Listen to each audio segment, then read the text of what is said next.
প্রিয় দর্শকবৃন্দ, আজ এই ভিডিওর সফলতার কারণ খুঁজে চলেন। तो चलिए शुरू करते हैं। আপনার চোখ অনেক সুন্দর দেখে আপনার মনে হচ্ছে বাংলাদেশের বড় বড় নায়িকাদের চেয়ে আমাকে সুন্দর লাগছে। ভাই, এই ভিডিওর চোখ বলে সুন্দর, মনে হয় ফিউজ হয়ে যাওয়া বরবাদ লাইক। जोर जोर से बोल के लोगों को स्कीमें बता दे। হঠাৎ করে আঙ্গুর ফল খুব টক লাগছে, মনে হচ্ছে একটু গরিব হয়ে গেছি। এই ভিডিও এখন মনে হয় আর কক্সবাজারে যায় না। আমি যেই দিনই বাসা থেকে বের হই, সেই দিনই কাস্টমারের ভিড় পাই। এটা কোনো কথা?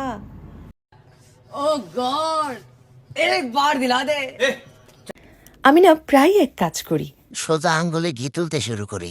হয়ে যায়। ঠ্যাং ঠং উপরে দিয়া ঝোলাইয়া ঝোলার পিঠার পিড়াইলে একবারে সব মিটতে যাইবে। আমি একটা মজার জিনিস খুঁজে দেখলাম, আমার পুরনো অনেক জামাই ঢোলা হচ্ছে। এই ভিডিও ক্যামেরার সামনে ঢোকা জামা কাপড় দেখাচ্ছে নাকি টাইট ফিট অন্য কিছু দেখাইতেছে।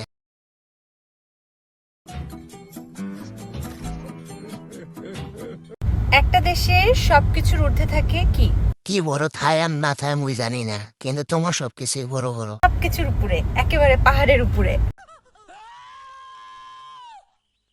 মাত্র 30 মিনিটসে সব পানি শেষ।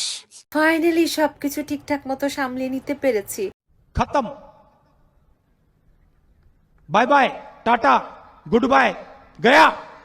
अपने घर जाना है, मुझे घर जाना है। कैसा लगा मेरा मजाक?